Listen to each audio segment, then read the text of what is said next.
Have you ever been asked to prove you belonged in a place you had already earned?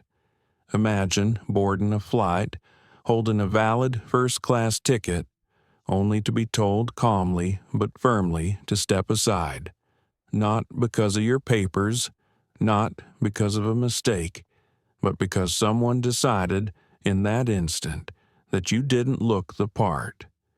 That's what happened to Daniel Carter, a black executive who had spent his life breaking barriers with quiet dignity. Faced with humiliation at 30,000 feet, he had a choice: surrender his seat and his pride, or stand firm without anger, trust in the truth to reveal itself. Now, imagine yourself in that seat. Would you shrink back to avoid conflict, or would you hold your ground, knowing the world was watching? This is more than a story about one flight. It's a story about dignity, about the weight of silence, and about what happens when one calm voice refuses to bend. Stay with us as we uncover how one moment of bias nearly derailed a journey and how one phone call changed everything. Before we begin, don't forget to like, share, and subscribe so you won't miss stories that matter. The boarding gate at Dallas-Fort Worth hummed with the ordinary rhythm of travel. Rolling suitcases clicked against the tiles. Boarding announcements echoed in practiced monotone. Families clustered near the entrance. Executives checked their phones, and children tugged impatiently at their parents' sleeves. Among them walked Daniel Carter, 50 years old, tall, broad-shouldered. His presence was quiet but commanding. He wore a navy suit that seemed tailored not just to his body, but to the way he carried himself with dignity, with composure.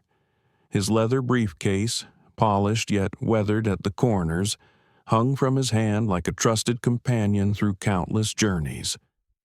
Daniel was no stranger to airports.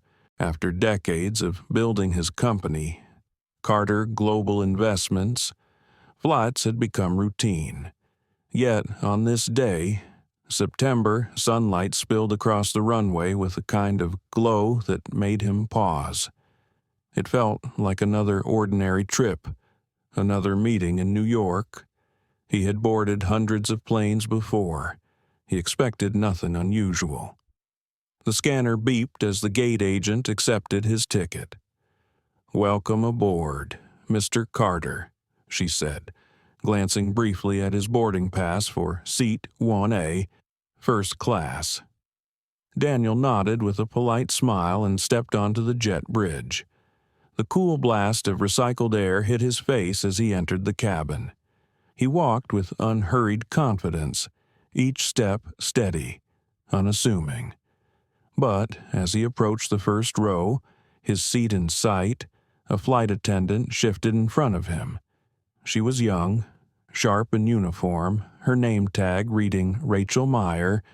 "Excuse me, sir," she said, extending an arm lightly across the aisle. Her smile was thin, rehearsed. "First-class seating begins here. Can I help you find your seat?" Daniel blinked, showing her the boarding pass between his fingers. "Yes. 1A, right here." Her eyes flickered, surprise tightening into something harder. "Could I see that again?"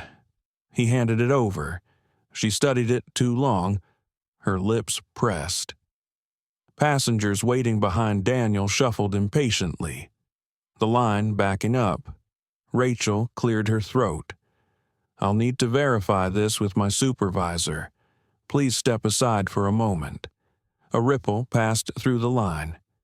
Daniel caught the glance of a man in a beige blazer behind him, a look that said, "I knew it." The man leaned toward his wife and muttered, not softly enough, "Maybe he doesn't belong here." Daniel felt the sting. Not unfamiliar, not new, but still cutting. He had spent a lifetime walking into rooms where people doubted his place, boardrooms, country clubs, and now, again, an airplane cabin where he had paid full fare. He inhaled slowly, willing calm into his chest. "Is there a problem?" he asked. His voice was low, steady, almost gentle. Rachel's smile did not return. "It'll just be a moment." She turned to gesture toward the galley. "Please wait right over here until my supervisor can come." Passengers brushed past him, stowing bags, sliding into wide leather seats that should have been his neighbors. Daniel stood rooted in the aisle, boarding pass still in Rachel's hand. He felt the curious eyes, the suspicion blooming around him like a stain on a white shirt. He could have raised his voice. He could have demanded respect. But Daniel Carter's life had been built on restraint, on knowing when silence spoke louder than shouting. Still, inside, something churned. A memory surfaced him at 12, walking into a hardware store in Houston with his mother, the clerk ignoring them, turning instead to help the white customer behind them, his mother's hand tightening around his, whispering, "One day they'll have to listen to you, but not today." That boy lived still inside him, watching as the same script unfolded 40 years later. Rachel returned with Thomas Blake, the flight supervisor, a man in his 40s with a pressed jawline and an air of practiced authority.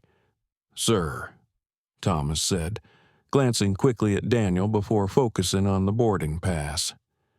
"We may have a seating issue. This row is reserved for a family traveling together.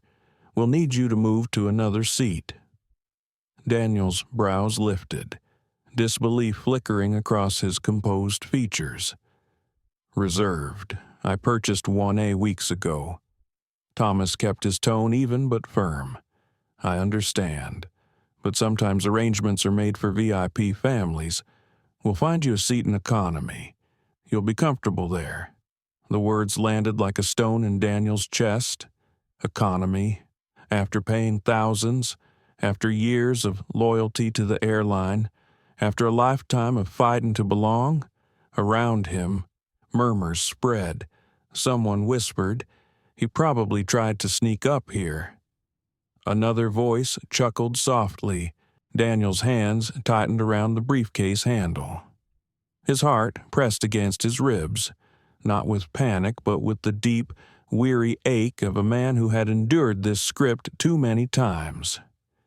Inside, he battled the old questions. Do I protest and become the angry black man they expect? Do I stay quiet and swallow the humiliation, like so many times before? Or do I hold steady, trusting that dignity is its own weapon? He looked Thomas in the eye, his voice calm but resolute. "I am not moving. This is my seat." But Thomas only shook his head, already signaling to another crew member, and Daniel felt it, that creeping sense of isolation, of being cornered, judged not by who he was, but by the color of his skin. The journey had barely begun, and already the cabin had turned into a stage where his dignity hung in the balance. The hum of boarding had quieted as the last passengers stowed their bags. First class glowed softly under the warm cabin lights, polished wood trim gleaming above leather seats. For most, it was the beginning of a comfortable journey. For Daniel Carter, it had already turned into a test of dignity. He stood by the galley, watching as his seat 1A remained empty, an island of leather and silence just a few steps away. But Rachel Meyer blocked that island like a gatekeeper, her expression taut with professional detachment. Beside her stood Thomas Blake, the supervisor. He held Daniel's boarding pass, tapping it lightly against his palm as if its legitimacy were still a mystery to be solved. "Mr. Carter," Thomas said, keeping his tone polite, "we appreciate your patience." As I mentioned, the seat is reserved. The Hughes family is traveling together, and they need to remain in the first row. Daniel studied him, searching for some crack of reason. Reserved, with all respect. This isn't a complimentary upgrade. This ticket was purchased weeks ago at full fare. Seat 1A is mine. Thomas pressed his lips. I understand what you're saying, but these things happen. Families are prioritized in certain cases, and we need your cooperation. Daniel breathed in slowly, steadying himself against the rising tide of anger. He had practiced this all his life, keeping calm while the world chipped away at his humanity. He thought of his daughter, Maya, and how often he had told her control is power. Don't let anyone steal it from you. Yet here it was, tested again in front of strangers. A few rows back, a man's voice cut through. Why's this taking so long? Just put him in coach already. Laughter followed, brittle and sharp. Daniel closed his eyes briefly. He remembered being 25, denied entry to a business lounge until a white colleague vouched for him. He remembered a dinner where a waiter had asked if he was with the entertainment instead of seated with the executives. Every slight had carved a quiet scar. And now, Thomas's voice added another, Sir, if you refuse, we'll have no choice but to involve security. Let's not escalate. Daniel looked at him directly, his voice measured. Escalation comes when truth is ignored. My seat is 1A. Rachel shifted uncomfortably, but said nothing. Then came the arrival of the so-called VIPs. Richard Hughes, tall, broad, exuding the entitlement of old money, stepped into the cabin. His wife, Caroline, trailed behind, pearls around her neck, their teenage son, Ethan, glued to his phone. Thomas turned to them with a smile that had been absent for Daniel. Mr. Hughes, welcome. We've prepared your seats here. He gestured toward 1A and 1B as though the decision was already final. Richard glanced at Daniel, his brow arched in faint irritation. Is there a problem? Just sorting out a seating issue. Thomas replied quickly. Caroline sighed with exaggerated patience. We've had a long morning. Can we please just sit? Ethan never looked up from his phone. Daniel's jaw tightened. He stepped forward slightly. This seat is mine, purchased legally. You can verify the record yourself. Richard let out a low chuckle, dismissive. Look, there must be some mistake. Maybe your ticket was misprinted. He extended a hand toward Thomas, already expecting resolution. The dismissal stung deeper than the words. It wasn't the mistake. Richard assumed it was the certainty that Daniel didn't belong there. Passengers watched silently, eyes darting like spectators at a game they didn't want to be caught caring about.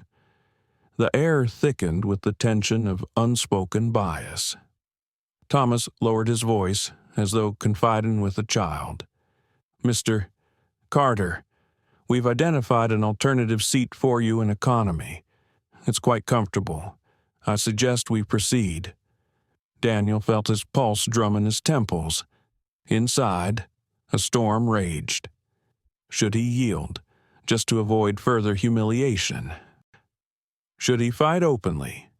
Risk being dragged off in handcuffs, headlines painting him as disruptive. Or should he trust in the quiet authority he had always carried, the authority that didn't shout, but stood firm? He remembered something his late wife, Angela, once said when he faced yet another boardroom slight. The real battle isn't about proving them wrong, Daniel. It's about proving yourself right without losing your peace. Her voice steadied him now. He straightened his shoulders. I will not move to economy. My boarding pass is valid. If there is a system error, then the system needs correction, not me." Richard Hughes exhaled loudly, impatience radiating. "This is ridiculous. Are we going to be delayed because of this?" His tone lingered on the word "this," sharp enough to slice dignity into ribbons. Rachel glanced at Thomas, uncertainty flickering. But Thomas hardened his stance. "Sir, final warning. If you don't comply, security will escort you off the plane." Silence rippled through the cabin. Daniel felt dozens of eyes on him, some sympathetic, others judging, many simply eager to move on with their own lives. He stood there, his briefcase heavy in his hand, his pride heavier still, and he wondered, was silence truly strength, or was it surrender? The old wounds whispered, "You've been here before. Don't let them erase you again." But another voice rose within him, the voice that had carried him to boardrooms, to billion-dollar deals, to leadership admired worldwide. Power doesn't panic, it waits, it moves when it must. So he stepped back, not in defeat, but in strategy. His eyes locked on Thomas. "Do what you feel you must, but remember this moment. Remember it clearly." Thomas gestured toward the aisle. Rachel hesitated, then lightly touched Daniel's elbow, guiding him toward the rear. The walk felt endless, past rows of curious faces, murmurs trailing like shadows. Some eyes held pity, others smirked with validation. Daniel felt stripped, not of status or wealth, but of the simple dignity of being seen as equal. He reached the cramped seat in economy, slid in beside a man already spread wide, elbows claiming the shared armrest. Daniel set down his briefcase, staring out the window at the tarmac. His heart was heavy. He could almost hear his daughter's voice. "Dad, why do you always let them treat you this way?" He had no answer yet, only the steady drum of injustice echoing inside. But somewhere, deeper than anger, something stirred, not yet spoken, not yet acted upon, a quiet resolve that would not be contained forever. The plane might take off, or it might not, and soon everyone on board would learn that Daniel Carter was not a man so easily dismissed. The aisle had never felt so long. Daniel Carter moved slowly, his leather shoes pressing into the carpet as though each step carried not just his weight, but the accumulated burden of a lifetime. The murmur of voices followed him down the rows.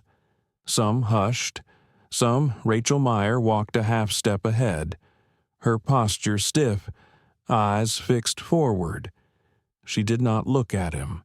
Her hand no longer touched his arm, but the memory of that brief, patronizing gesture still burned on his sleeve. Behind them, Thomas Blake lingered with the Hughes family, guiding them into the seats Daniel had purchased. Their Daniel's eyes scanned the cabin. Passengers avoided his gaze, their heads angled toward phones, magazines, or the nothingness beyond the seat in front of them. One woman met his eyes for a moment, just long enough for her face to Daniel remembered being a boy again, 12 years old, standing with his mother at that hardware store, ignored by the clerk. He had learned then that the world could make you invisible even when you stood in plain sight. And here he was, 5 decades later, just as invisible, carrying millions in investments, wearing a suit worth more than most tickets in the cabin, yet reduct he passed row after row, the narrow seats a sharp contrast to the wide leather he had been denied. Someone whispered, "Figures." He thought he could sneak up there. Another voice, low but audible. "Just sit down so we can leave." Each word struck like small stones, not breaking him, but bruising nonetheless. When he reached row 27, Rachel gestured, "Here you are." Daniel lowered himself into the cramped window seat. The man beside him was already spread across the shared armrest, his shoulders filling the space as though Daniel were an intruder. The man barely glanced up, earbuds in place, tapping at a game on his phone. Daniel set his briefcase carefully under the seat. He exhaled, slow, steady, staring out the oval window. Beyond the glass, ground crew moved with casual precision, guiding luggage carts, fueling lines, signaling with orange batons. The world outside was ordered, efficient. The world inside was chaos disguised as order. He pressed his palm against his thigh, grounding himself. He could still feel the thrum of anger, deep and insistent, yet beneath it, a weariness heavier than anger. The memory of his daughter's voice returned Dad. "Why do you let them treat you this way?" Because, he thought silently, sometimes silence is survival. Sometimes dignity means not exploding in the moment, but waiting for the right one. He had built an empire that way, patiently, quietly, turning slights into fuel, insults into drive, every contract signed, every deal closed, every barrier shattered had been an answer to those who doubted him. And yet, sitting here, in a seat that was not his, the question gnawed, was his restraint strength, or had it become surrender? The hum of the cabin grew louder as passengers settled. A child cried somewhere near the back, her mother rocking her gently. The smell of coffee drifted faintly from the galley. Normal life pulsed on, as though Daniel's humiliation was just a footnote in an ordinary day.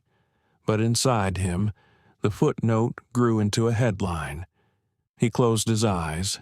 The old ache of his late wife's absence pressed against him. Angela would have squeezed his hand, whispered courage into his ear. She had always known how to remind him that his silence was not weakness, but strategy. "You don't have to win every moment, Daniel," she once said, "just the right ones." He missed her voice more than ever. Minutes ticked by. The plane's door closed.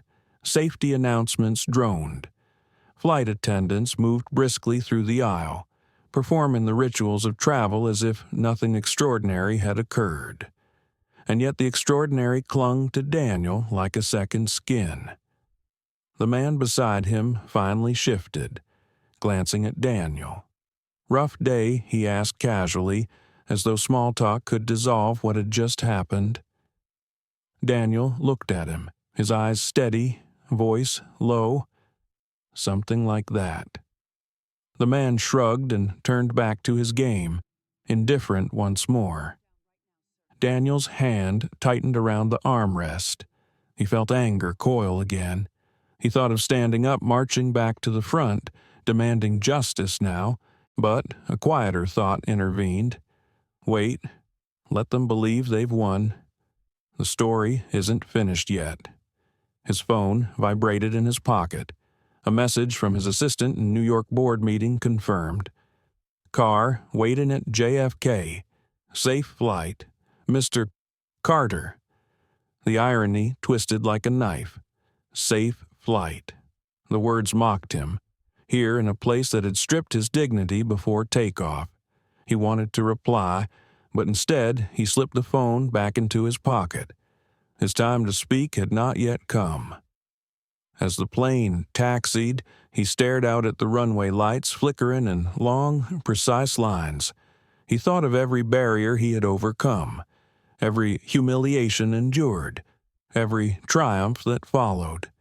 He knew something others didn't. Storms always cleared, but not before reshaping the sky. The voice of the captain crackled over the intercom. "Ladies and gentlemen, we are third in line for takeoff. Estimated departure in 10 minutes. Daniel breathed in. 10 minutes, 10 minutes to carry this weight, 10 minutes until the sky might open. Yet, beneath that calm announcement, he felt it, the story shifting, unseen, inevitable. The humiliation wasn't the end. It was the beginning. The plane might rise into the clouds, or it might not leave the ground at all. Either way, Daniel Carter would not remain silent forever. The cabin lights dimmed as the aircraft eased onto the runway. Engines hummed, vibrating softly beneath the floor. Daniel Carter leaned his head back, eyes half closed, forcing his breathing into rhythm with the mechanical pulse. For a moment, he tried to surrender to routine. Safety belts clicked, tray tables locked, bags snug beneath seats. The flight attendants moved like choreographed dancers, their instructions recited with rehearsed smiles. It should have been ordinary, but ordinary had already slipped away. The memory of humiliation lingered, sharp as glass in his chest. He had been paraded down the aisle, stripped of his rightful place. And now, here he was in row 27 pressed against the window, his knees nearly grazing the seat in front of him. A far cry from the comfort of 1A. He closed his eyes. He thought of Maya again. His daughter had called last night, excitement bubbling about her first lecture at Columbia Law. She had said, "Dad, you always taught me that silence can be strength, but sometimes you have to speak." Her words clung to him like a shadow. Was he too silent now? The plane rolled forward, gathering speed, then slowed. Brakes hissed, engines whined down. Confusion stirred across the cabin. Daniel opened his eyes, glancing around. The plane had stopped short of the runway. The intercom crackled. The captain's voice was calm but slightly strained. "Ladies and gentlemen, this is your captain. We've been asked to hold position for a few minutes. Air traffic control will provide an update shortly. Thank you for your patience." A collective sigh filled the cabin. Passengers groaned, shifted, muttered, beside Daniel. The man with earbuds tugged one out. "Typical," he muttered. "Always something." He shoved the bud back in, shaking his head. Daniel turned to the window, staring at the line of planes waiting ahead, their lights blinking in the dusk. But something in the captain's tone lingered. It hadn't sounded like traffic. It had sounded like problem. Minutes stretched. The air grew warmer. Restlessness spread like static. A child's voice piped up from 2 rows back. "Mom, why aren't we moving?" The mother hushed her gently, but her own eyes betrayed unease. Another announcement followed, this time from a flight attendant. "Ladies and gentlemen, we'll have a slight delay while the crew conducts a routine check. Please remain seated." Routine. The word felt hollow. Daniel had flown too often, listened to too many careful euphemisms. Routine check rarely meant routine. Whispers began weaving through the cabin. Someone murmured about a maintenance issue. Someone else muttered about paperwork errors. A businessman in row 25 snapped at his phone. "I'll miss the meeting if this drags on." And then, faint but sharp, Daniel heard a voice from the row behind him. "You know, maybe this is all because of that guy. Held us up boarding. Now holding us up again." The accusation landed like a dart. Daniel's chest tightened. He didn't turn. He didn't respond. But the words sank in, cruel in their simplicity. His existence had become the scapegoat for delay. His mind raced. He thought of the irony, the people who had stripped him of his rightful seat now blaming him for time lost. He felt the old, familiar fatigue being both invisible and too visible, ignored and yet accused. A flight attendant walked briskly down the aisle, phone pressed to her ear. Her steps carried urgency, not routine. She disappeared into the galley, curtain snapping shut behind her. Daniel leaned back, his thoughts pulling him inward. He remembered the early years of his career. Back then, he had flown coach not because he was forced, but because it was all he could afford. He remembered hunched shoulders, cramped knees, and the quiet determination that one day he would earn the rot to stretch his legs in 1A. He had earned it many times over, yet here he was, back in coach, not by poverty, but by prejudice. The engines started again, then sputtered down. Another pause. Uneasy laughter scattered like sparks. The captain returned, voice firmer now. "Ladies and gentlemen, we've encountered a technical issue that requires additional checks. Maintenance is reviewing with us at this time. Please remain seated with your seat belts fastened. This time," the whispers turned sharper. "Technical issue, maintenance, not routine at all." Daniel's fingers drummed against his knee. He knew the language of delay. He had sat in enough meetings where problems were dressed in softer words to calm investors, but calm words never fix truth. The irony struck him with force. He was the largest private investor in North Star Airlines, billions of dollars tied to their success, entire strategies shaped by his voice. Yet here he sat, dismissed as though his presence was disposable, blamed as though his skin carried fault. He closed his eyes again, whispering silently to Angela, as if she still lingered beside him. "What would you have me do? Speak now, or wait." Her answer lived in memory. "Wait for the moment when silence becomes power. You'll know it when it arrives." The minutes dragged into half an hour. Cabin air grew heavy. Passengers shifted, restless. Frustration bubbled into small arguments, a couple snapping at each other, a businessman waving down an attendant, a child crying from hunger, and always the murmurs circled back, blame, suspicion, resentment. Daniel could feel it crawling across the cabin like smoke. Then a flicker of movement caught his eye. Rachel Meyer hurried down the aisle again, her face pale, her phone clutched tight. She passed without looking at him, but he caught fragments of her whispered words. "Engine sink. Not responding. Need clearance." Daniel's breath stilled. Engine sink.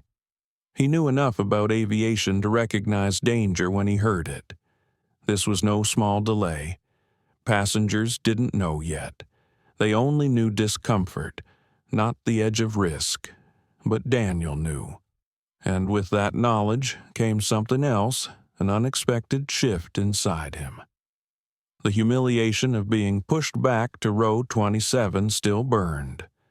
But now, something larger loomed, the possibility that the very plane refusing his dignity might not rise at all. The cabin buzzed louder. Someone groaned. "Are we going to sit here all night?" Another snapped, "Unbelievable." Daniel stared at the window again, runway lights stretching like a promise unfulfilled. He exhaled slowly, pressing his palms together. The story wasn't over. He could feel it building, like thunder beyond the horizon, and somewhere deep inside. Daniel Carter knew his silence would not last much longer. The cabin had grown restless, the hum of complaint louder than the engines that still sat idle. Daniel Carter leaned back in his seat in row 27, eyes closed, but every word around him reached his ears. "This is ridiculous. I'm going to miss my connection. They should have just thrown him off when they had the chance. That last one came sharp, carrying weight." Daniel didn't open his eyes. He let it pass through him, though inside something tightened. His humiliation had been enough, but to be blamed for mechanical failure that was a wound layered upon wound. He breathed deeply, searching for the calm he had cultivated over decades. Yet his patience was thinning. The whispers of prejudice pressed on him like stones piling higher, heavier. Rachel Meyer moved down the aisle again, phone in hand, her brow knit tight. She avoided his gaze, but Daniel caught another fragment as she whispered into the receiver near the galley curtain. Engine sync failure. Override not working. The words sparked recognition. He had served on enough aviation boards, studied enough technical reports. This was not small. This was not routine. The plane would not fly without intervention, and here he sat, relegated to the back, dismissed, diminished, while the very company he partly owned teetered on delay, perhaps disaster. A sharp laugh rose 2 rows up. Richard Hughes, voice brimming with irritation. "I told you. Caroline, they'll get it sorted. We'll still make the meeting. They won't dare delay us long." Caroline sighed. "Still, why's this taking so long? We should have been airborne an hour ago." Ethan never looked up from his phone, but Daniel could hear the faint click of his game. Indifference, arrogance, entitlement, all wrapped neatly in one family. And Thomas Blake, somewhere in the front, managing appearances, pretending control. Daniel exhaled. His mind drifted to Angela again, her voice, always steady, always guiding. The right moment.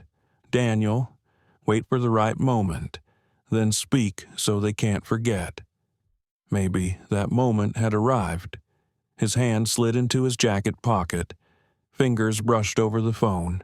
Cold, smooth, familiar. For years, it had been his lifeline to deals, to markets, to power. Tonight, it would be his lifeline to truth. He pulled it out slowly, pressing the screen awake. The glow illuminated his face, a quiet halo in the dim cabin. His thumb hovered over a single contact, one number he rarely dialed, because it rarely needed dialing. But when it did, the world moved. The plane sat silent, grounded. The delay stretched, frustration thickening. Passengers shifted, sighed, cursed softly under their breath. The hum of indignation rose like static. And then Daniel pressed the call. The ringing seemed to echo louder than it was, as though the entire cabin could hear it. He lifted the phone to his ear, his expression unreadable. 1 ring, 2, then a voice answered, crisp, authoritative, unmistakable. Daniel. It was Margaret Lewis, CEO of North Star Airlines. The cabin, once a sea of noise, seemed to hush. Daniel pressed the speaker icon. The voice carried into the air, filling the rows around him. "Yes, Margaret," Daniel said calmly, his voice even but edged with steel. "What happened? I just got word from operations. Are you not in your seat?" Daniel's eyes flicked toward the front, where he could almost feel Thomas Blake stiffen. He let the silence stretch a beat, then answered, "No, I am not in 1A. Your crew decided my place was better given to others." A murmur rippled through the rows, heads turned, eyes widened. On the line, Margaret's voice sharpened. "Excuse me." "Who authorized this?" Daniel's tone remained steady, but every word landed like weight. "Your supervisor and attendant made their judgment. I was asked to move. I complied, for now, but it seems your plane cannot leave the ground." The silence was electric. Even Ethan Hughes lifted his head, phone forgotten. Margaret's voice cut through, firm, unyielding. "This is unacceptable. Daniel, stay exactly where you are. Do not move." She raised her voice, her authority crackling through the speaker. "Whoever is in command of this flight, listen carefully. This aircraft will not move an inch until Mr. Carter is restored to his rightful seat, immediately." Gasps scattered like sparks. Passengers turned to each other, whispering furiously. A few pulled out phones, cameras lifting discreetly. In the front, Richard Hughes stood halfway, his face red. "What is this nonsense?" Margaret's voice snapped through again, cold and clear, and to those who questioned him, "You're done." Effective immediately. The words hung heavy in the air, undeniable, irreversible. Daniel lowered the phone slightly, his face calm, his eyes steady. He said nothing more. He didn't need to. The silence now belonged to him. Every passenger sat stunned, the weight of realization dawning. The man they had mocked, doubted, dismissed was the very man who held the strings that determined whether they would leave this ground tonight. And in that moment, Daniel Carter knew silence had ended. His voice, his presence, his truth now impossible to ignore.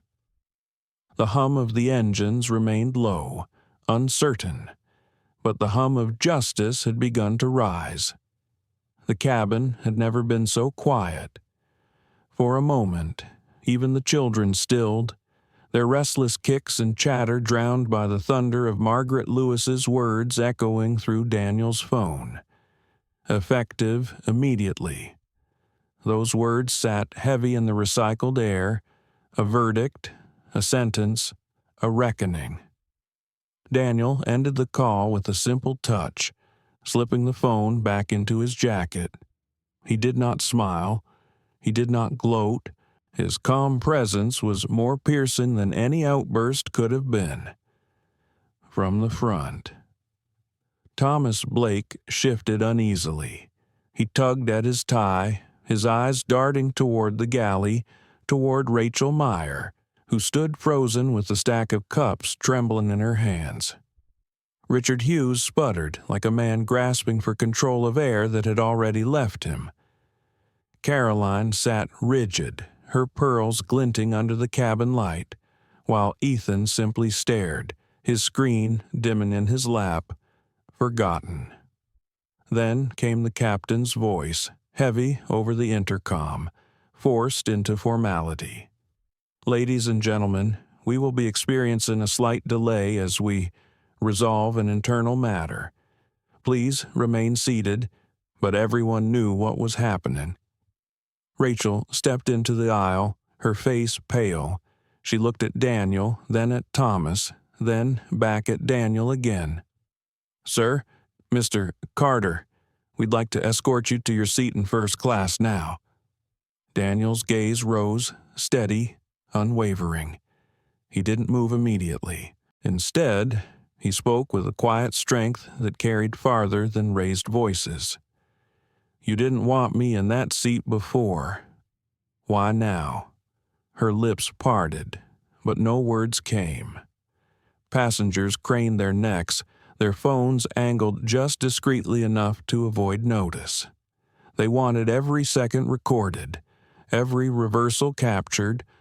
Finally, Thomas Blake moved down the aisle, his polished shoes squeaking against the floor. His voice came stiff, rehearsed. "Mr. Carter, on behalf of North Star Airlines, I deeply apologize for any inconvenience you've experienced. Please allow us to restore you to your rightful place." The words sounded hollow, brittle. Daniel rose slowly, his tall frame commanding attention. He smoothed the front of his blazer, straightened his tie, and then, without a single glance at Thomas, he began walking down the aisle. The effect was cinematic. Rows of faces turned to follow him, some filled with awe, others with shame, a few with dawning recognition. Each step was deliberate, measured, echoing like footsteps in a courthouse hallway. As he neared the front, The Hughes family shifted uncomfortably. Richard stood halfway, as though to protest, but one sharp look from Caroline kept him rooted. Ethan's eyes darted from Daniel to his parents, confusion painting his young face. Daniel stopped briefly at their row, his voice quiet but cutting. "You taught your son tonight that entitlement is louder than truth. Perhaps one day he'll learn differently." The words landed like stone on glass. Richard's jaw clenched, Caroline's eyes dropped, and Ethan flushed crimson. Daniel continued, moving past them, past the galley curtain, into the hushed sanctuary of first class. Row 1 awaited him, seat 1A still pristine, as though it had known all along who belonged there. Rachel hurried ahead, fumbling to clear a tray from the armrest, but Daniel raised a hand. "Leave it," he said gently. She froze, nodded, and stepped back. He lowered himself into the seat, adjusting as though reclaiming not just a place on the plane, but a place in the order of things. The cabin exhaled collectively, the tension a living thing dispersing. The captain's voice returned, steadier now, almost deferential. "Ladies and gentlemen, we will be departing shortly. Thank you for your patience, but no one mistook the reason for the delay. Everyone knew." Rachel lingered by Daniel's seat, her voice soft, nearly breaking. "Mr. Carter, I didn't realize." Daniel turned, his expression neither cruel nor forgiving, but layered with depth. "That's the problem. Rachel, you didn't realize, and yet you acted. Remember that." Her eyes welled, and she stepped back, retreating to the galley. Thomas hovered nearby, desperate to salvage dignity. "Please, if there's anything further we can do." Daniel cut him off with a glance. Not harsh, not fiery, but final. "You've done enough." Thomas swallowed hard, retreating without another word. The engines hummed louder now, the plane preparing for departure. But inside the cabin, another current ran stronger, the shift of perception, the hum of realization that they had witnessed something irreversible. In row 14, a woman whispered, "He's the reason we're even flying tonight." A man beside her nodded, and they treated him like that. Another leaned over. "This is going viral. People need to see." Phones glowed, texts fired, posts drafted. The story had already leapt beyond the cabin walls, spreading like fire in dry grass. Daniel sat still, gazing out the window. The runway lights stretched into the distance, glowing lines against the night.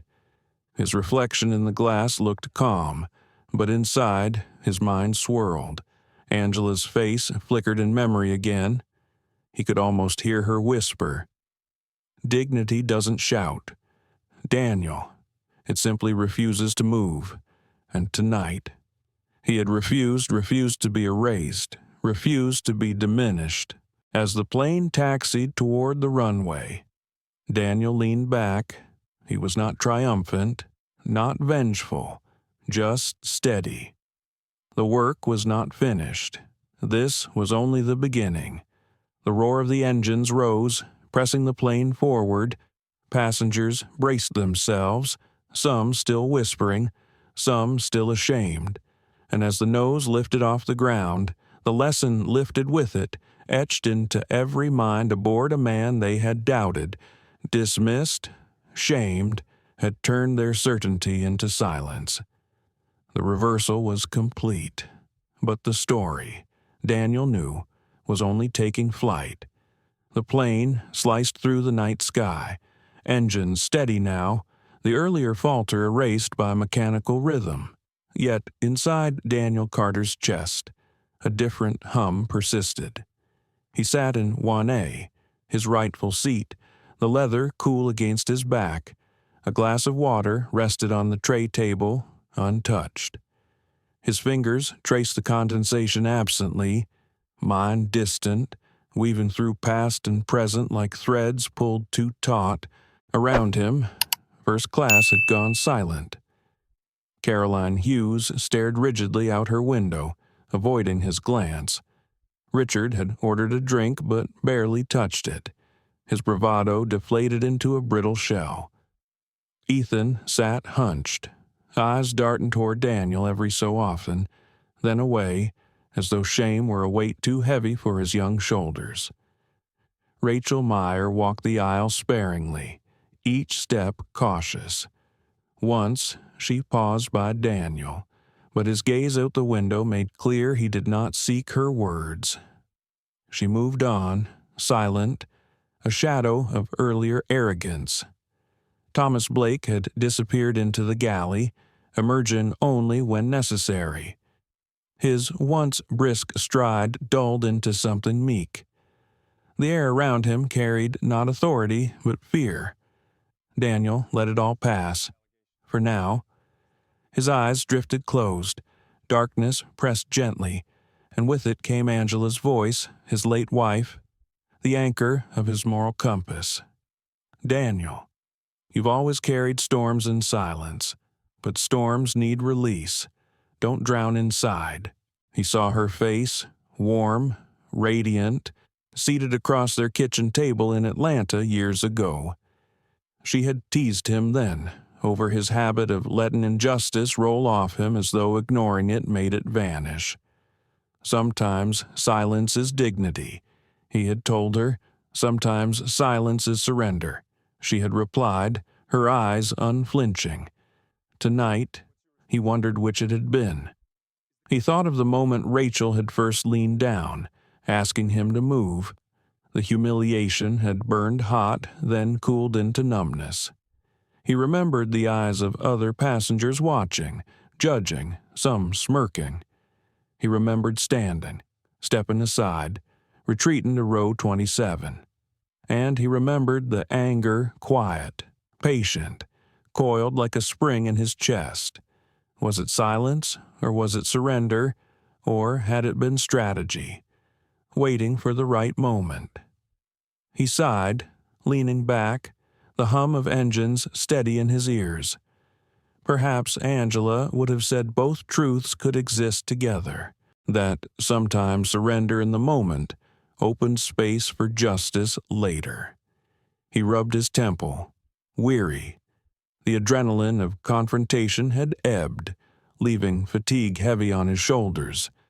But beneath the fatigue pulsed something else resolve. He knew tonight would not remain confined to this cabin. Phones had glowed, whispers had spread. By morning, the world would know the black executive shamed on a plane, then restored by one phone call, and they would argue. Some would say he overreacted, others would claim vindication, many would scroll, share, rage, debate.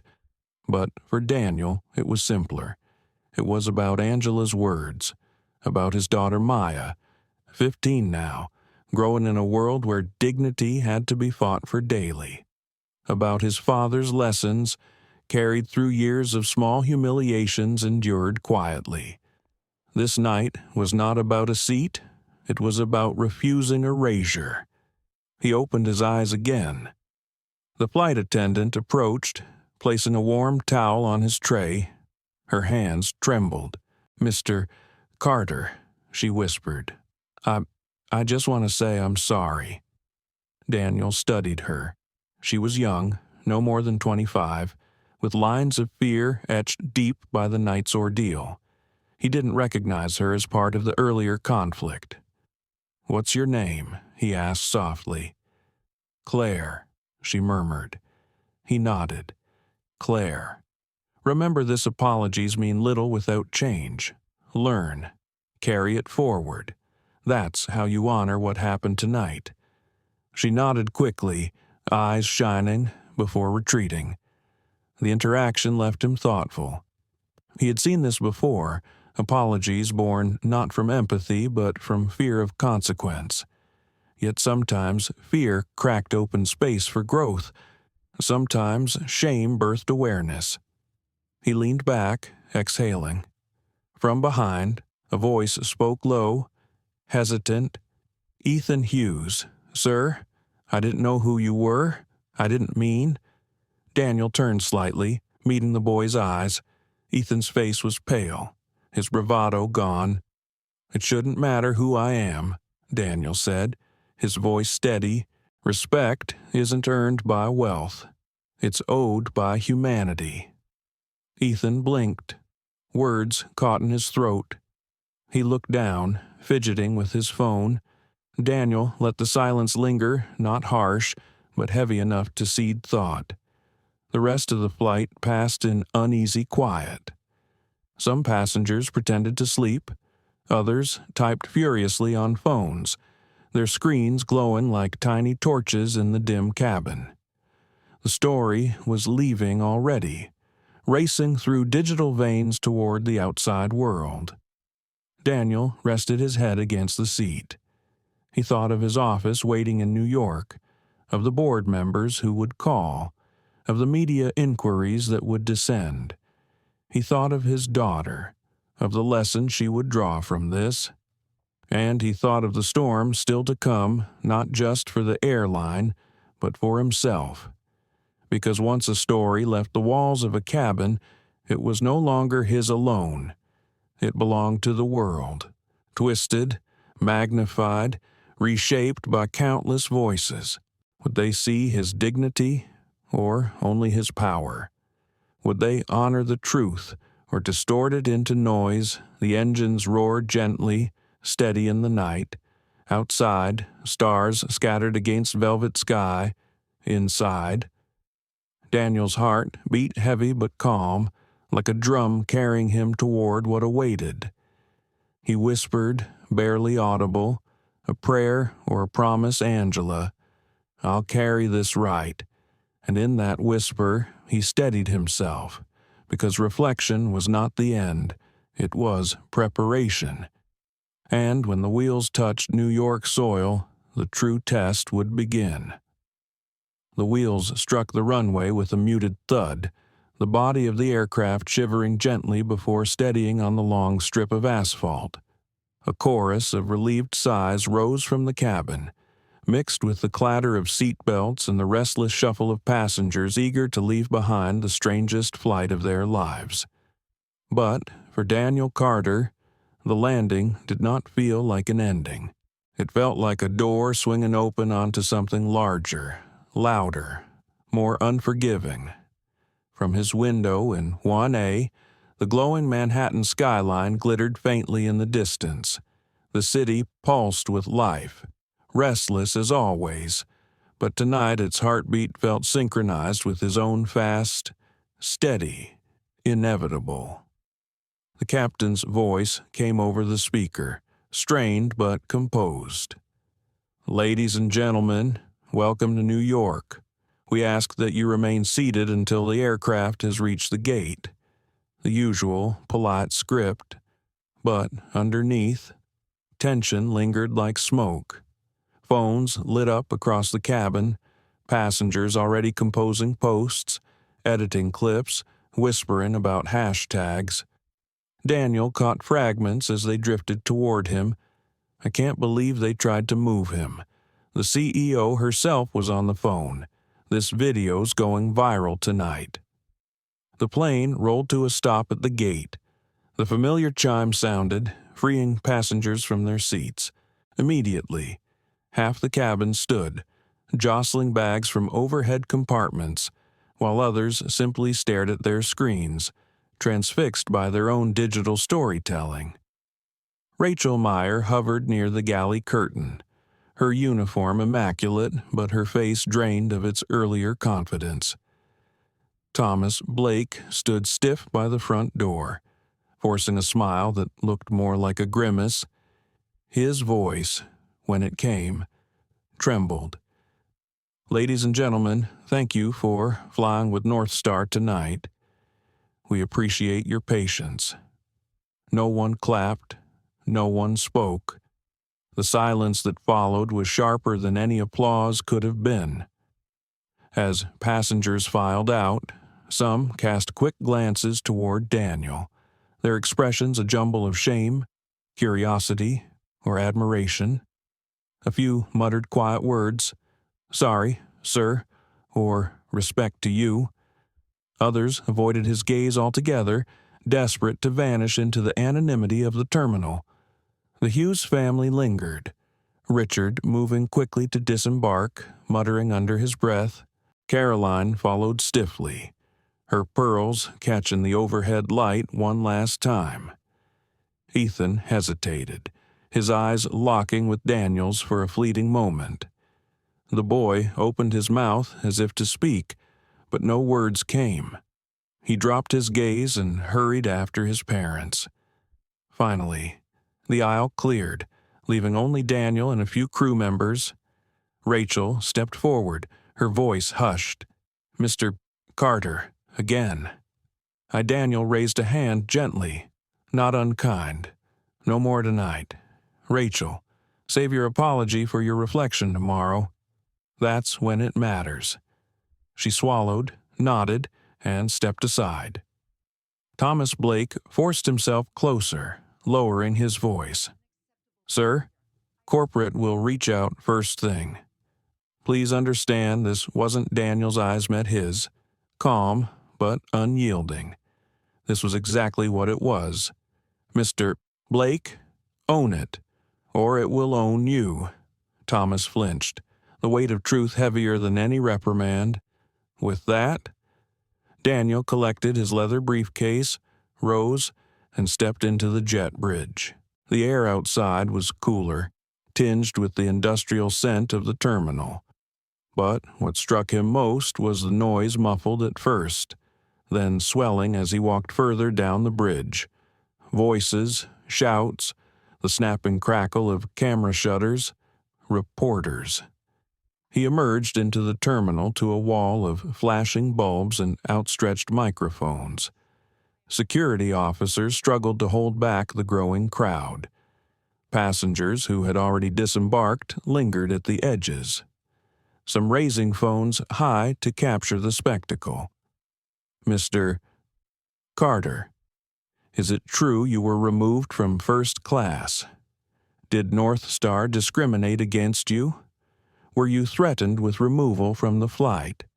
How do you respond to claims that you were profiled because of your race?" The questions rained down, sharp, relentless. Daniel paused, standing tall beneath the harsh glare of lights. For a moment, silence stretched, the press leaning forward, hungry. He could have walked past.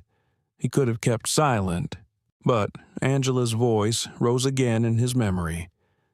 The right moment. "Daniel, speak so they can't forget." He set his briefcase down gently, lifted his chin, and spoke. "I was asked to leave my seat tonight." He began, his voice deep but steady. "Not because I didn't pay for it, not because I didn't belong on this plane, but because someone decided my presence wasn't equal to another's comfort." The terminal stilled.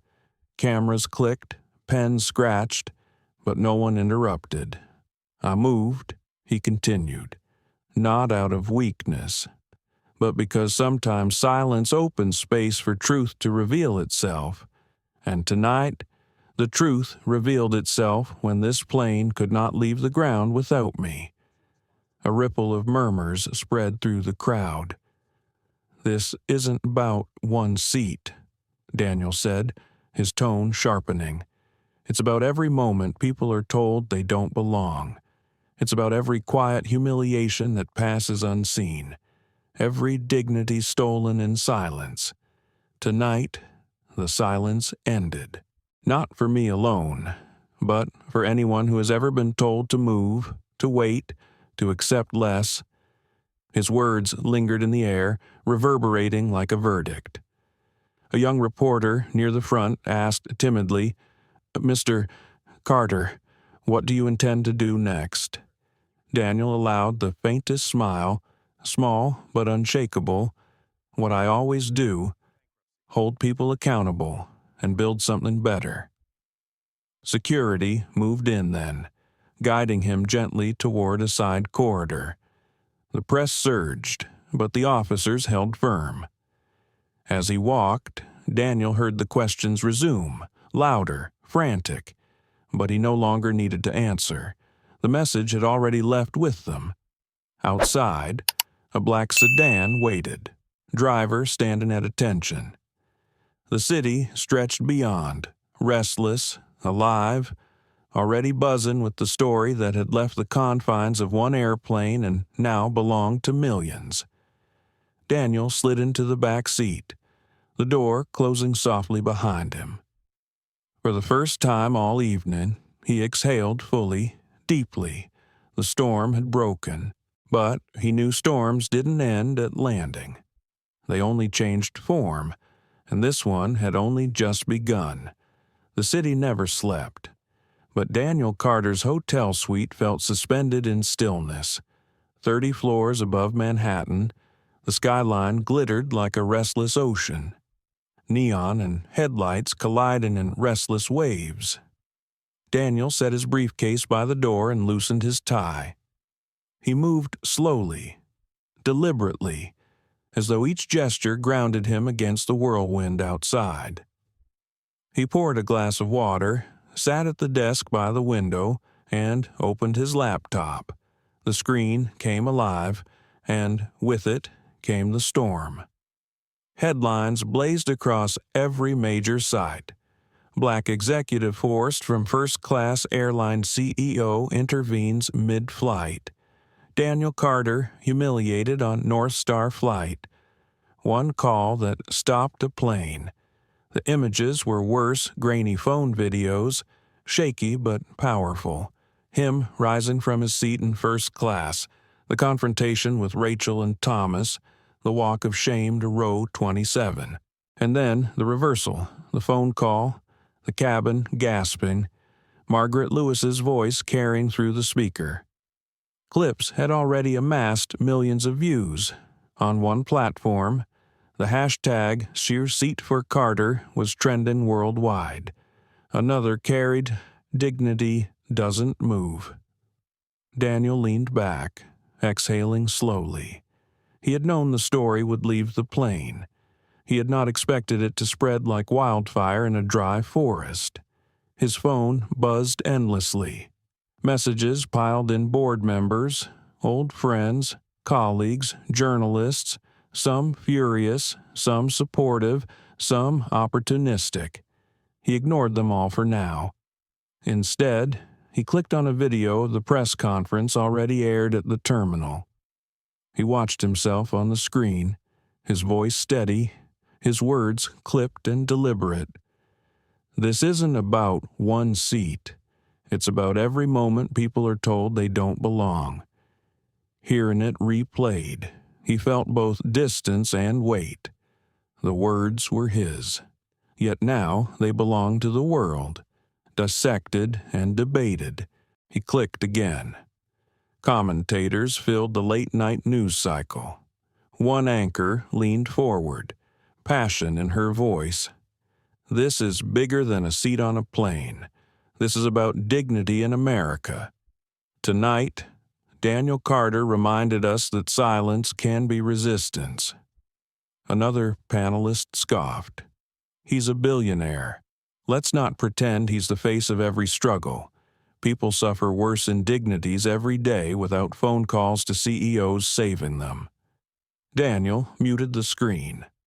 Both voices rang true in different ways, yet neither carried the whole truth. He rose, pacing to the window. Below, taxis streamed like fireflies, horns puncturing the night. He pressed his forehead lightly to the glass, the coolness calming. Angela's memory came again, unbidden but welcome. She had always known how public battles carried private scars.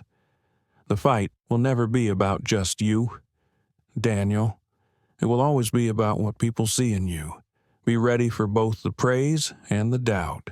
He whispered into the night. "I'm ready. Angela. At least I hope I am." The phone buzzed again, louder this time. He glanced at the screen, a message from Maya. His daughter, just 2 words, saw it. His chest tightened. He sat back down, thumb hovering over the keyboard.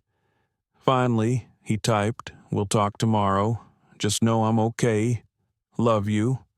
The reply came quickly. "Proud of you." Daniel closed his eyes, the weight in his chest loosening just slightly. For Maya, this mattered more than boardrooms or headlines. She had to see her father stand, not bend. He set the phone aside, turned back to the laptop. A new wave of videos had surfaced, passengers sharing testimonies, describing the humiliation they'd witnessed, some defending him, others justifying the crew. The digital chorus was swelling, each voice pulling the narrative in a different direction. In one clip, a woman's voice quivered. I watched him give up his seat with dignity, and then I watched the plane refuse to fly without him. That told me everything I needed to know. Daniel replayed that one twice, not for vanity, but for truth, because in her voice, he heard what mattered: recognition. Someone had seen not just the spectacle, but the dignity behind it. Still, doubts whispered at the edges of his mind. Would this blow over as another viral outrage, soon forgotten? Would the airline bury it under statements and settlements? Or could this moment spark something larger, something lasting? The night deepened. Daniel turned off the laptop, leaving the room in dim light. He walked to the small sofa, sank into it, and let silence embrace him.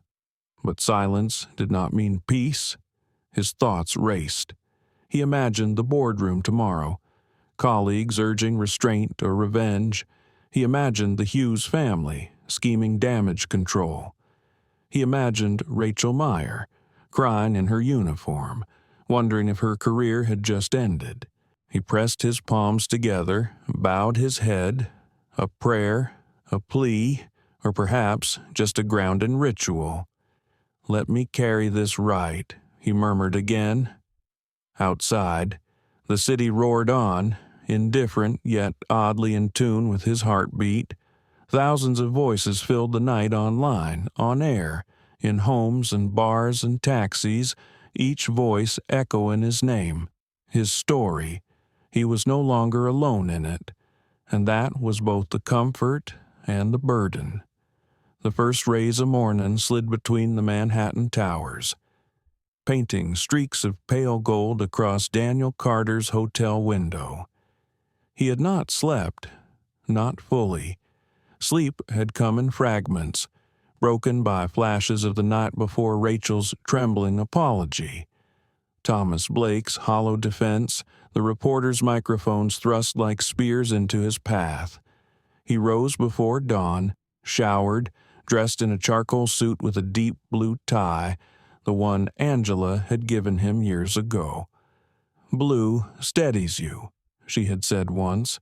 He needed steadiness now. By the time he stepped into the lobby, the storm had already gathered. Cameras waited by the revolving door. A tide of reporters surged as soon as he appeared, their voices colliding in a chaotic wave.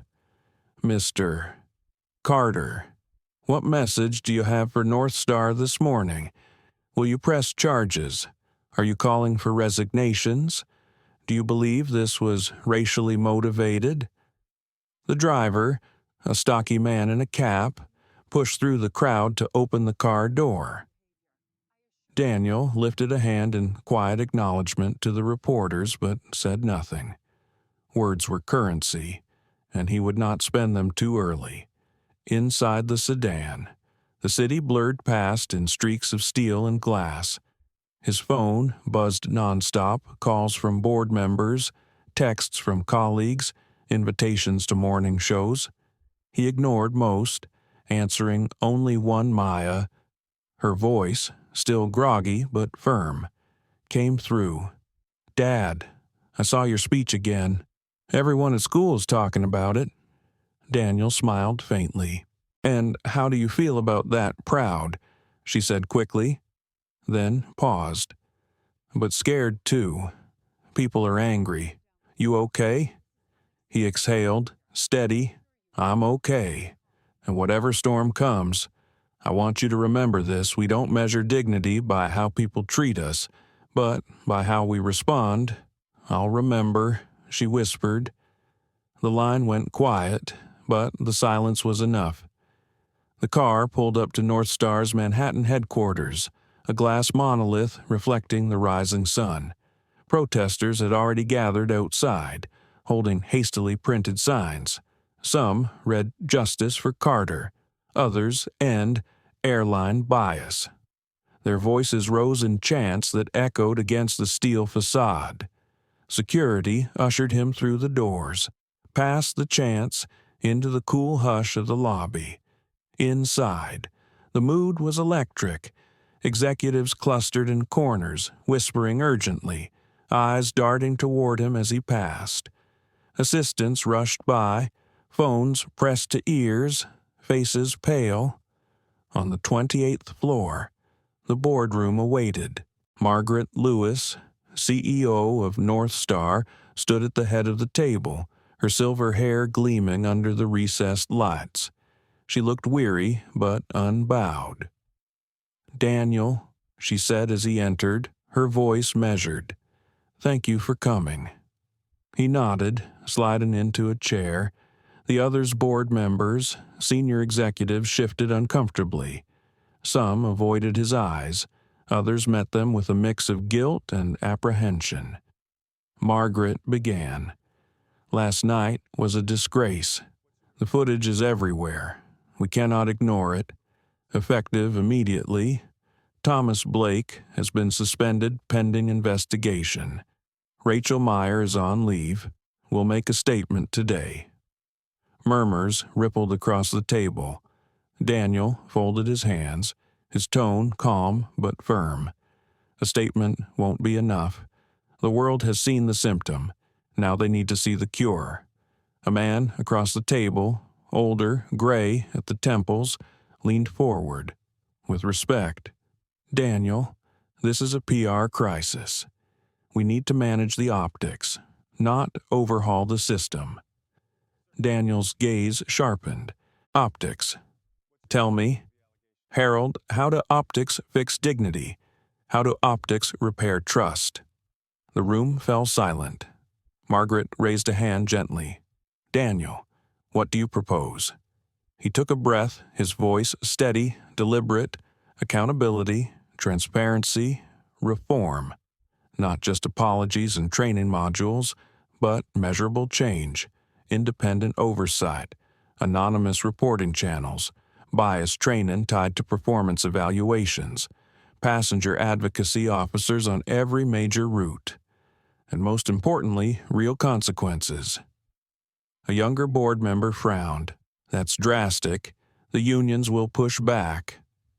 "The cost alone." Daniel leaned forward, his voice low but resonant. "The cost of silence is always greater. You've seen the markets this morning. Stocks already dipped 5%. That's just the beginning. How much do you think dignity is worth to the people watching?" No one answered. Margaret studied him, eyes thoughtful. "You're right. If we don't lead, we'll be dragged, and better to lead." She turned to the others. "Draft the framework Daniel just outlined. I want a proposal by end of week." Reluctant nods circled the table. Daniel sat back, but his mind churned. This was only step one. Policies were paper unless enforced, but tonight had shifted something. Margaret knew it. The board knew it. And outside, the world demanded it. The meeting broke. Executives scattered, phones already buzzing with tasks. Margaret lingered. "Daniel," she said quietly, "you didn't have to show up today, but you did. Thank you." He gave a small nod. "This isn't about me, Margaret. It's about every passenger who doesn't have my phone number in theirs." She looked at him for a long moment, then said softly, "And that's why this will matter." Daniel left the building an hour later. The protesters were louder now, news cameras capturing every angle. A chant rose as he appeared, "Dignity, dignity." For a moment, he paused at the top of the steps, letting the sound wash over him. It was not triumph, it was responsibility. Heavier than the morning sun pressing down, he descended the steps, climbed into the car, and closed the door. The driver asked, "Where to?" Sir Daniel looked out at the chanting crowd, then toward the horizon where the city stretched endlessly. "Take me to the foundation," he said, because today wasn't just about one flight, one humiliation, or one reversal. Today was about building something larger, something that might finally outlast the storm. By mid-afternoon, Daniel Carter sat in a quiet corner of his foundation's office, a renovated brownstone not far from Central Park. The morning had been a blur of calls, statements, and strategy sessions, but now, at last, he allowed a moment of stillness. On the desk before him lay two piles of papers. One contained legal drafts, contracts, board updates, the machinery of finance that had defined his career. The other held letters, printed from emails pouring in since dawn, passengers who had faced discrimination, families denied boarding, veterans stripped of dignity at gates. He read one from a woman in Atlanta. "I don't have your power, Mr. Carter. I wish I did. But yesterday, watching you stand tall, I felt like someone finally spoke for me." He set the letter down gently. This was no longer about one man and one airline. It was about voices too long silenced. The phone buzzed. His assistant patched in a call from CNN. They wanted him live on Anderson Cooper 360 that evening. NBC had also requested the Today Show for the following morning. Daniel agreed to CNN. If the world wanted his voice, he would not waste the moment. Hours later, as the sun dipped behind Manhattan's skyline, the studio lights burned hot. Anderson Cooper greeted him with the practiced calm of a veteran anchor. But even he seemed to lean forward with unusual intensity. "Mr. Carter," Anderson began, "America has watched the video of what happened on Flight 512. We've seen the flight attendant, the supervisor, the passenger, but tonight, I want to ask, what does this moment mean to you?" Beyond the personal humiliation, Daniel paused, choosing his words with care. "It means we've reached a breaking point," he said, his voice steady. "For too long, people of color have been told to endure, to swallow the insult and move on. But when silence becomes the expectation, dignity erodes. Yesterday, I was singled out. Tomorrow, it will be someone else. This isn't about me. It's about a system that confuses status with worth." Anderson nodded. "And yet, your calm response has gone viral. People are calling it the Carter Standard, the ability to confront injustice without rage. How do you carry that weight?" Daniel looked into the camera. "By remembering who I represent my daughter, who deserves a world that measures her not by her skin, but by her humanity. I represent the passengers who wrote me today. People with no shareholders to back them up, no cameras to capture their mistreatment. If I stand calm, it is not because I lack anger. It is because I believe anger must be harnessed to build, not just to burn." The studio hushed. Anderson asked, "What do you want to see happen next?" Daniel leaned forward, his tone sharpening. Accountability, independent oversight for airlines, federal standards that guarantee dignity is not optional.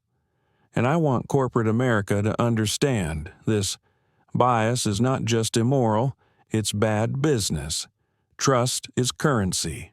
Lose it, and you lose everything. The segment ended, but the words did not. They flooded social media, clipped into reels, shared millions of times. Hashtags multiplied, your Carter standard. Dignity first, justice in the air. That night, Daniel returned to the hotel and found Maya waiting in the suite, fresh from her flight. She had insisted on joining him.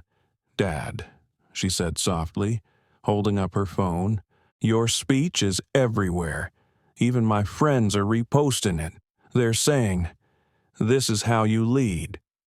Daniel sat beside her, exhaustion weighing heavy but pride softening his voice.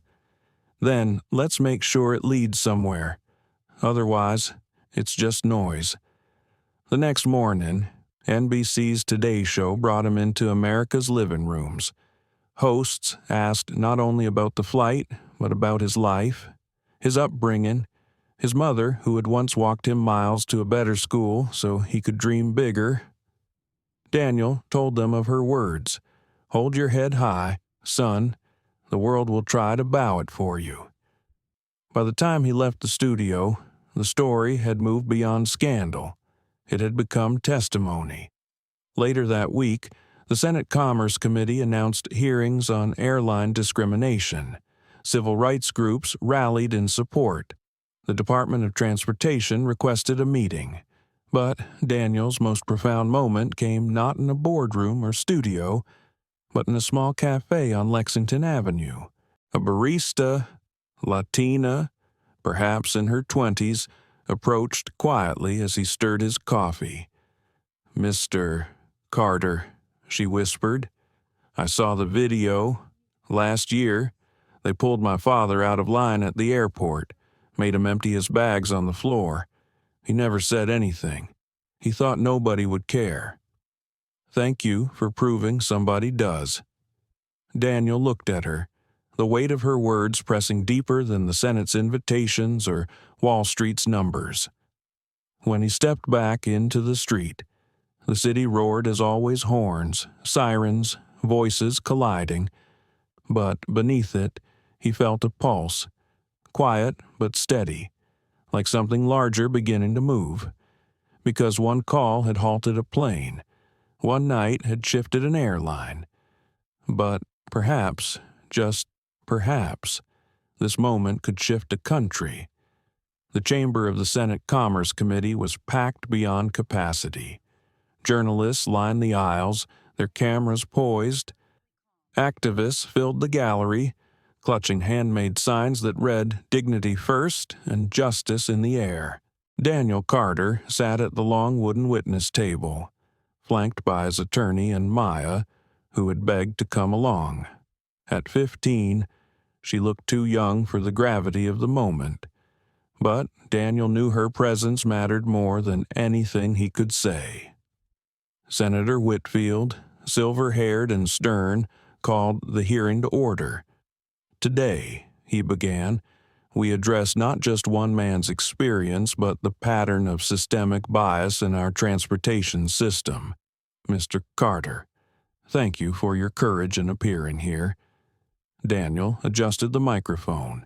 His prepared statement lay before him, but he did not read it. He looked directly at the senators, then at the cameras broadcasting live to millions. "I did not come here to relive humiliation," he said, voice calm but carrying. "I came here because what happened on Flight 512 happens in smaller ways every day, ways that rarely make headlines, ways that chip away at people's sense of belonging in their own country. When bias enters a cabin, it enters every cabin. When dignity is denied at 30,000 feet, it reminds us that it can be denied anywhere." He paused, letting the silence settle. You ask what I want. I want policies that say every passenger matters. I want independent oversight so that complaints don't vanish into corporate drawers. I want my daughter to believe she can board a plane without rehearsing how to prove she belongs there." The chamber erupted in applause, quickly gavelled down by Senator Whitfield. Other senators pressed him. What reforms should be mandatory? How could airlines rebuild trust? Daniel answered with precision: third-party complaint reviews, anonymous bias reporting lines, mandatory training verified by outside partners, and passenger advocacy officers on every flight.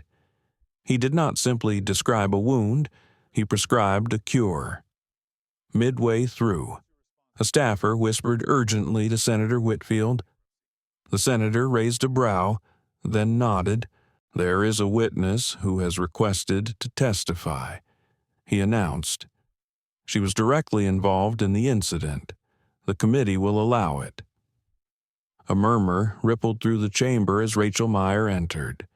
She looked almost unrecognizable, her uniform replaced with a plain navy dress. Her hair tied back, her face pale. She carried no notes. Daniel's stomach tightened. He had not expected this. Rachel took a seat at the secondary witness table. Her voice trembled at first, then steadied. "My name is Rachel Meyer. I was the flight attendant who asked Mr. Carter to give up his seat." Gasps swept the room. Cameras clicked furiously. "I want to be clear," Rachel continued. "What I did was wrong. I saw Mr. Carter, a black man, and assumed he was out of place. I let a wealthy passenger's entitlement override both policy and humanity. No manual told me to do that. My bias did." She looked directly at Daniel. "When you stayed calm while I humiliated you, I hated you for it, because it showed me who I was in that moment, small, cruel, unworthy of this uniform I wore. I don't ask forgiveness. I ask that this committee see me as proof that training alone is not enough. Culture must change. Accountability must be real." The chamber fell silent, stunned. Even Daniel struggled to breathe. Maya reached under the table, squeezing her father's hand. Senator Whitfield leaned forward. "Ms. Meyer, are you prepared for the consequences of your admission?" Rachel nodded. "I lost my job. I may never work in this field again. But if my mistake can build a safer, fairer system, then maybe I can redeem one piece of what I broke." Her words cracked, but her spine stayed straight. Daniel studied her. He saw not an enemy, but a mirror of a deeper illness, the ease with which bias could thrive unexamined. When it was his turn to respond, he leaned back toward the microphone. "Ms. Meyer," he said softly, "I will not pretend your actions didn't wound. They did. But courage is not never falling. It's standing up and admitting when you've fallen. If you're willing to use your voice for change, then perhaps dignity can be restored not just for me, but for countless others." Rachel's eyes brimmed, but she nodded. The hearing adjourned hours later with promises of new legislation. Reporters swarmed, senators issued statements, activists declared victory. But what stayed with the public was the sight of two people, one humiliated, one guilty chosen, in the harsh light of accountability, not revenge, but responsibility. That night, Daniel and Maya walked out into the brisk Washington air. The Capitol dome glowed behind them. Maya asked, "Dad, do you think she meant it?" Daniel looked at the sky, where planes blinked like distant stars. "I think she learned what it feels like to carry the weight of her own actions.